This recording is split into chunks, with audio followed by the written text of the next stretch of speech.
थार के torque converter की performance से हाईली सेटिस्फाइड हूँ। मेरी कार का माइलेज अराउंड 11 प्लस या 12 प्लस हाईवे पर जा रहा है और सिटी में लाइक 9 या 10 दे रही है। प्लस मैं इंडियन ऑयल का XP95 पेट्रोल हमेशा डलवाता हूँ। अभी देखिए मेरी थार 9.1 kmpl का माइलेज शो कर रही है, जबकि मैं फरीदाबाद गुड़गांव हाईवे के जैम पैक ट्रैफिक में से निकाल के लाया हूँ। वेलकम बैक टू गेडी ऑन थार। तो आज हम बात करने वाले हैं थार के टॉर्क कन्वर्टर की। अगर आप कार्स में इंटरेस्ट रखते हैं तो आपने टर्म्स काफ़ी बार सुनी होंगी, जैसे torque converter, CVT, AMT, DCT। तो ये एक सारे ऑटोमेटिक ट्रांसमिशन के टाइप्स हैं। हर ट्रांसमिशन में कुछ प्रोज हैं, कुछ कॉन्स हैं। तो आज बेसिकली टॉर्क कन्वर्टर की बातें करने वाले हैं। जो लोग मेरा वीडियो फर्स्ट टाइम देख रहे हैं मैं उनको बता देता हूँ, मैंने थार RWD परचेज़ की है पेट्रोल, जिसमें ट्रांसमिशन का एक ही ऑप्शन आता है टॉर्क कन्वर्टर। एंड मैं अब थार के टॉर्क कन्वर्टर की परफॉर्मेंस से हाईली सेटिस्फाइड हूँ। मैंने और भी कार्स चलाई हैं जिसमें डिफरेंट टाइप ऑफ CVTs हैं। अगर पुरानी नेक्सॉन की बात की जाए जिसमें AMT होता था, बहुत ही बेकार परफॉर्मेंस है उसकी। उसके बाद आता है CVT which is called continuous variable transmission. वो हमें वर्ना में मिल जाता है, वर्ना के लोअर मॉडल्स में। उसमें भी बहुत बढ़िया एक इशू है, इसमें एक टाइप का रबर बैंड इफेक्ट है। तो रबर बैंड इफेक्ट क्या होता है ये समझते हैं। लाइक अगर आप थ्रॉटल को फुल प्रेस करते हैं तो पहले एक आपका RPM हाई जाता है एंड उसके बाद कार पिकअप पकड़ती है, तो इतना लैगी फील होता है वो। तो इस रबर बैंड इफेक्ट की वजह से मेरे लिए तो CVT एक डील ब्रेकर है। बाकी CVT देखा जाए तो AMT से बेटर ही है, बट इस रबर बैंड इफेक्ट की वजह से एक कार चलाने में उतना मज़ा नहीं आता। अगर आपको थोड़ी भगानी है उसमें बिल्कुल मज़ा नहीं आएगा आपको। नेक्स्ट ट्रांसमिशन टाइप आता है टॉर्क कन्वर्टर, जिसकी बात हम इस वीडियो में करने वाले हैं। एंड टॉर्क कन्वर्टर से ऊपर भी होता है DCT, जिसकी फुल फॉर्म है ड्यूअल क्लच ट्रांसमिशन। अब ड्यूअल क्लच ट्रांसमिशन में क्या बेटर है और क्या नहीं, ये डिस्कस करते हैं बिल्कुल लेमन लैंग्वेज में। DCT में भी आपको रबर बैंड इफेक्ट मिलेगा। वरना का टर्बो मॉडल मैंने टेस्ट ड्राइव लेके देखी थी एंड उसमें भी same kind of rubber band effect ही था। मतलब आपको थ्रॉटल को फुल प्रेस कर रहे हैं, उसके बाद RPM हाई जाएगा एंड देन कार पिकअप पकड़ेगी। बट DCT की एक सबसे बड़ी एडवांटेज है कि इसमें gear up and gear down दोनों एक साथ होते हैं, जिसकी वजह से गियर शिफ्टिंग का टाइम बहुत कम हो जाता है और आपको फील ही नहीं होता कि गियर शिफ्ट हुआ भी है या नहीं। प्लस DCT एक बहुत ही कॉम्प्लेक्स मैकेनिज्म है एंड इसके पार्ट्स भी काफ़ी ज़्यादा महंगे आते हैं। इन केस कुछ ट्रांसमिशन को डैमेज होता है तो आपकी पॉकेट पे बहुत भारी पड़ता है वो, इसलिए कंपनियां अवॉइड ही करती हैं DCT यूज़ करने का। एंड मेजॉरिटी CVT यूज़ करते हैं और टॉर्क कन्वर्टर कम ही देखने को मिलता है, CVT ज़्यादा मिलता है। बात करते हैं टॉर्क कन्वर्टर की। जैसे कि मैंने आपको बताया, थार के ऑटोमेटिक वेरिएंट्स में टॉर्क कन्वर्टर ही आता है। अब मैंने थार की टेस्ट ड्राइव जब ली, मुझे तो टॉर्क कन्वर्टर की परफॉर्मेंस बहुत ही अच्छी लगी। ना तो वो CVT वाला लैग था और मतलब आप थ्रॉटल प्रेस करते हैं और कार उसी टाइम रिस्पॉन्स करती है। और प्लस मेरे को एक चीज़ इसमें थार के टॉर्क कन्वर्टर में बहुत ही पसंद है कि ये एडेप्टिव है। लाइक अगर आप slow speed light foot driving करते हैं तो ये टॉर्क कन्वर्टर उसी हिसाब से एडजस्ट हो जाएगा, और अगर आप थोड़ी कार को भगाते हैं तो आपके गियर शिफ्टिंग ये हाई RPM पे करेगा। ये बहुत ही अच्छी चीज़ है टॉर्क कन्वर्टर की। तो अगर कोई मेरे जैसा ड्राइवर है जिसको लाइट फुट ड्राइविंग पसंद है और वो कार्स को धीरे चलाना पसंद करता है, तो अभी क्या होता है कि मेरे गियर्स बहुत ही कम RPM पे, मतलब 1000 या 1500 RPM पे टॉर्क कन्वर्टर शिफ्ट कर देता है। और जब मैं इसको तेज़ भगाता हूँ तो अपने आप गियर शिफ्टिंग का RPM 2000 या 2500 तक पहुँच जाता है। ये बहुत ही अच्छी चीज़ महिंद्रा ने ट्यून करी है थार में। टॉर्क कन्वर्टर भी एक कॉम्प्लेक्स मैकेनिज्म ही है, जिसको आप सही से ऑपरेट करेंगे तो आपका लंबे टाइम तक साथ देगा, वरना इसमें भी इश्यूज आते हैं। तो इस वीडियो में आज हम यही डिस्कस करने वाले हैं कि टॉर्क कन्वर्टर को बेस्ट कैसे यूज़ किया जाए and do's and don'ts with torque converter. अगर आपके पास एक टॉर्क कन्वर्टर वाली कार है तो आप इन पॉइंट्स को ज़रूर फॉलो करें अपने ट्रांसमिशन की लाइफ बढ़ाने के लिए। तो पहला पॉइंट डिस्कस करते हैं, shifting to drive mode with a cold engine is bad.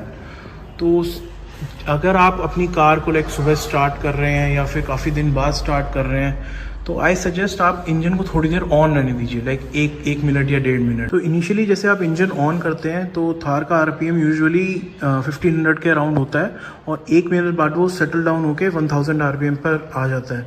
तो बैकग्राउंड में ये हो रहा होता है कि इंजन ऑयल जितने भी इंजन पैसेजेस में है वहाँ तक चला जाता है और कार का टेम्परेचर थोड़ा सा हाई हो जाता है एंड उसके बाद आप कार को यूज़ करना स्टार्ट करें, आई मीन ड्राइव मोड पे डालें। सेकेंड पॉइंट है, it's harmful to sudden switch direction. इस पॉइंट को समझते हैं।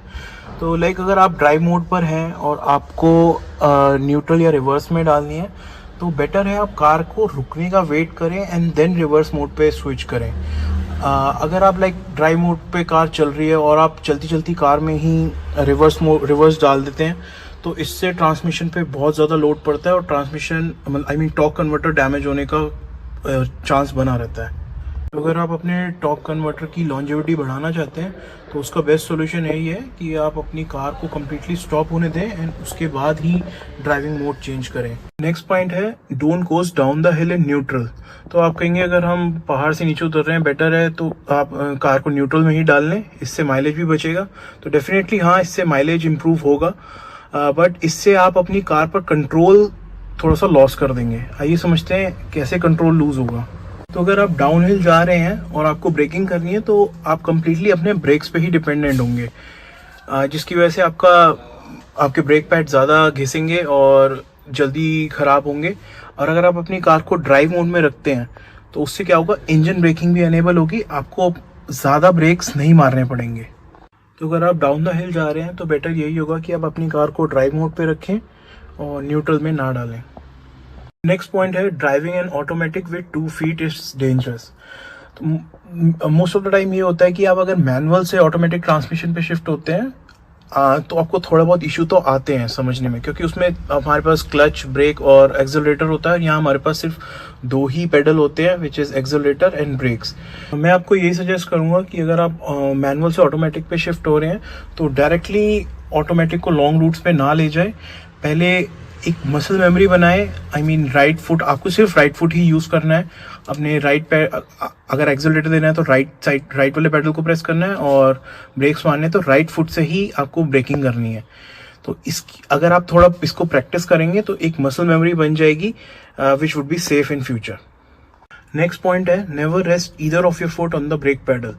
तो लाइक अगर आपने क्रूज कंट्रोल ऑन किया हुआ है या आप लॉन्ग रूट पर हैं तो अपने पैर को अपने ब्रेक पेडल पे रेस्ट ना करें। इससे क्या होगा, आपका एक तो ब्रेक ड्रम्स ज़्यादा घिसेंगे और ये ट्रांसमिशन पे भी भारी पड़ेगा, ट्रांसमिशन शॉर्टर टाइम में डैमेज होगा। नेक्स्ट पॉइंट है, avoid driving with low fuel level. तो अगर आप एक ऑटोमेटिक ट्रांसमिशन टॉर्क कन्वर्टर वाली कार चला रहे हैं तो बेटर यही होगा कि आप लो फ्यूल लेवल के साथ कार ना चलाएं।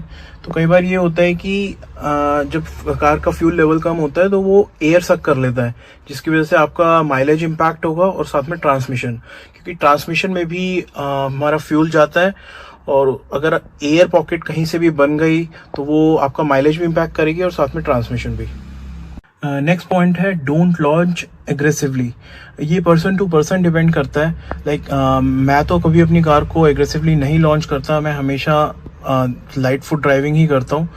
और अगर आप एग्रेसिवली लॉन्च करते हैं तो डेफिनेटली इससे आपका ट्रांसमिशन पे तो इफेक्ट पड़ेगा ही पड़ेगा इन लॉन्ग टर्म और आपकी फ्यूल एफिशिएंसी भी कम होगी। थार एक ऐसा व्हीकल है, मैं इसको इसको स्लो चलाओ और प्यार से चलाओ तभी इस कार का मज़ा है। तो मैं आपको यही सजेस्ट करूंगा कि आप इसको एग्रेसिवली ना लॉन्च करें और कार को धीरे और प्यार से ही चलाएं। नेक्स्ट पॉइंट है, should know the proper way to towing an automatic. So कई बार हम अपनी गाड़ी खड़ी कर देते हैं साइड वेज में जहाँ पर पार्किंग नहीं होती और हमारी कार टो हो जाती है, और यूजुअली लोग जब कार को खड़ी करते हैं तो पार्किंग में ही डाल देते हैं। अगर पार्किंग में आपकी कार टो हो गई तो समझ लीजिए आपका ट्रांसमिशन बिल्कुल ख़त्म है, क्योंकि पार्किंग में जब हम गाड़ी को अपनी थार को लगाते हैं तो एक इंजन ब्रेक लग जाता है ऑटोमेटिकली, और इंजन ब्रेक में अगर आपकी कार टो हो रही है और पीछे का व्हील स्पिन होने की फोर्सफुली कोशिश कर रहा है तो 100% वो आपका ट्रांसमिशन बिल्कुल डैमेज कर देगा।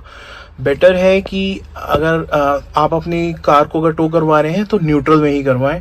अगर आप इन सारे पॉइंट्स को फॉलो करते हैं तो डेफिनेटली आपकी कार की एफिशिएंसी बढ़ेगी और आपकी ट्रांसमिशन की लाइफ भी इंक्रीज होगी।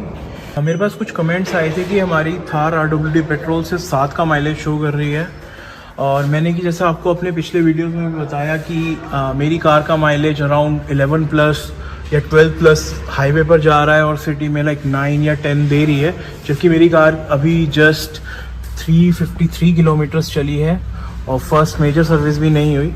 तो मैं ऐसा क्या डिफरेंट कर रहा हूँ, ये वो डिस्कस करते हैं।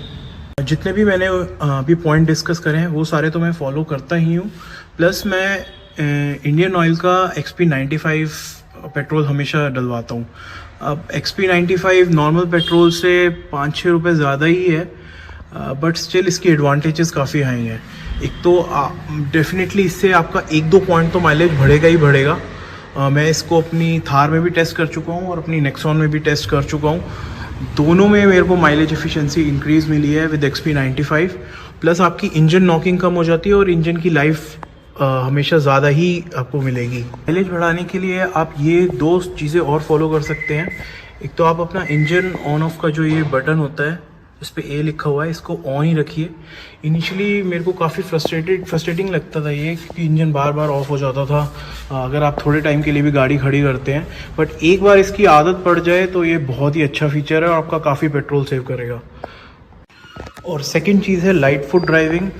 मैं आपको ये सजेस्ट करता हूँ कि आप थार को हमेशा लाइट फुट ड्राइविंग के साथ ही चलाएं। यार ये एक ऐसा व्हीकल है, इसको स्लो चलाने का ही अपना अलग मज़ा है।